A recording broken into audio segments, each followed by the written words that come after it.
Аңыз бойынша Парсы патшасы Дарий 150 жыл бұрын Мидияға басып кірген сақтардан кек алуды көздейді.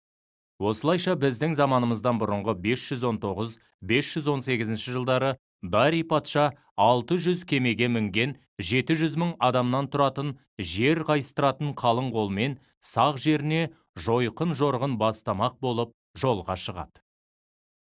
Әрбір сақ жауынгерінің ержүрек, қайсар, отан үшін жанын қиюға дайын болғанын бүгін оқитын Шырақ батырдың ерлігі арқылы дәлелдей аламыз.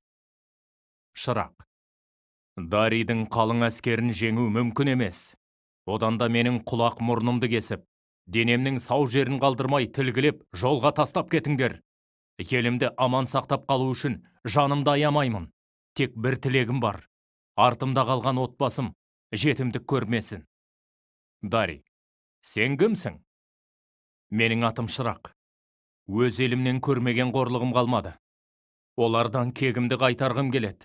Сақтардың қолбасшысы мен әскерінің қайда жасырынғаны маған мәлім. Сендерге сақтарға баратын жолды көрсетем.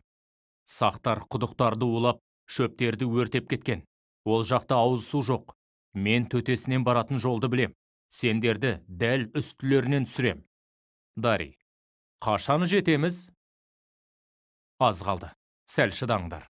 Дарий, бізді мұнда неге әкелдің? Шыныңды айт. Әйтпесе өлтірем. Шырақ, жеңіске жетті деген осы. Ата жұртымды жаулап алмақ болған Дарий патша бастаған қанқұйлы жауды жалғыз өзім шөлге қамап, дымын құртып тұрмын. Төрт жақтарың бет бақтала, бастарың ауған жаққа жүре беріңдер. Бірақ айтпады деме. 7 күнге дейін шөл даладан көз ашпайсыңдар. Аштық пен шөл азабын көресіңдер. Ал менде ешбір арман жоқ. Кіндік қаным тамған туған жерімде қаным төгіледі. Денем осында көміледі. Артымда аман есен халқым қалады. Барса келмес құмына еніп кеткен қалың әскер қайтып шығуға жол таба алмай, әбден шаршап, қалжырап, шөлден қырылады. Дарий аз ғана әскермен аман қалады.